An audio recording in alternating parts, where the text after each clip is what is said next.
When we came, they usually give one small test. I think she got under like 0. So I was thinking that she might not able to do it or what. Then later, yeah, she had been until national level even for competing with zonal, state level and national level and all that. So we moved from here to Nelmangla like 2 years before. So that was a time where like we continued to be as online. We have a center there in Nelmangla. Means I also know her friends are doing there. But she said no, I will continue with because that comfort and being in online and in between cracking those, because they sit almost weekly 2 to 3 days or 2 hours. So it's not that easy, and they get frustrated and continuously doing. But yeah, so ma'am was so supportive and cracking jokes in between, and she's lethargic as usual. So she's pushing her. So it's like a teacher is like a second mother. So I always say her. So teachers are like second mother. Whatever we are not able to fulfill, that they are fulfilling. So yeah, our concentration, listening skill, studying on our own, like maybe after third or fourth or something.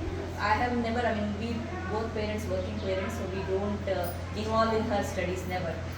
So it's everything that she's taking care. I feel that this is because of the abacus, which it got her some confidence that she has to do her own work and practice all that. So yeah, she is doing very good. I mean, we were in Devin, she was in Devin, and from here again the gap of COVID, and she went to the other school in Techno school, and then she joined to Harsha International. Now a lot of competition. I think around 150 children in 3 sections, and I'm very happy that in midterm also she became a top 3 in class. It's not about marks for us, because I've done B.Ed and I know what is called teaching and learning concepts. For me as a human being, what she is able to understand as an individual and how she is delivering it on paper, writing, and we never give any pressure to her. We want her to do her best.